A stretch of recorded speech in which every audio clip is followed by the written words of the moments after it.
Star director S Rajamouli torture పెడుతున్నాడు.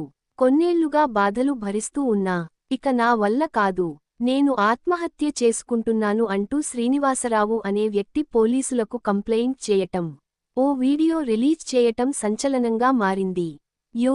Srinivasarao audio చెప్పిన విషయాలు షాకింగ్కు గురి చేస్తున్నాయి.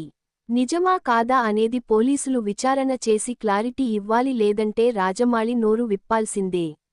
పోలీసులకు శ్రీనివాసరావు రాసిన లేఖ, విడుదల చేసిన ఆడియోలోని ఆరోపణలు ఇలా ఉన్నాయి. యమదొంగ సినిమాకు ఎగ్జిక్యూటివ్ ప్రొడ్యూసర్గా పనిచేశానని, తామిద్దరం స్నేహితులమని, ఒక అమ్మాయి కారణంగా దూరమయ్యామని వీడియోలో చెప్పుకొచ్చాడు. తమది ఆర్య సినిమాలో మాదిరి ట్రయాంగిల్ లవ్ స్టోరీ అని, రాజమౌళి కోసం కాంప్రమైజ్ అయ్యానంటూ పోలీసులకు రాసిన లెటర్లోనూ స్పష్టంగా చెప్పటం జరిగింది. శ్రీనివాసరావు రాజమౌళి .1 డైరెక్టర్ అయ్యాక తమ లవ్ స్టోరీ ఎవరికో చెప్పాననే అనుమానంతో వేధిస్తున్నాడని, ఇండస్ట్రీలో లేకుండా చేసే ప్రయత్నం చేస్తున్నాడంటూ చెప్పుకొచ్చాడు శ్రీనివాసరావు. ఈ వయసులో ఈ వేధింపులు భరించలేనని, తన చావుకు రాజమౌళి కారణం అంటూ సూసైడ్ లెటర్ విడుదల చేశాడు శ్రీనివాసరావు.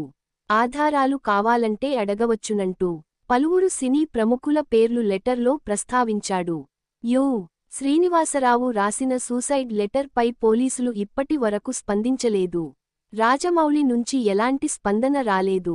ఈ వార్తలో ఎంతవరకు నిజం ఉందో తెలియదు. ప్రస్తుతం సోషల్ మీడియాలో ఈ సూసైడ్ లెటర్ వైరల్ అయింది. సూసైడ్ లేఖ, వీడియో రిలీజ్ చేసిన శ్రీనివాసరావు ఇంతకీ బతికే ఉన్నారా లేదా, ఆయన్ను కాపాడారా లేదా, అసలు ఆయన ఎక్కడ ఉన్నారు అనేది కూడా ఉత్కంఠగా, సస్పెన్స్ గా మారింది. ఈ విషయంపైనా క్లారిటీ రాలేదు ఇప్పటి వరకు.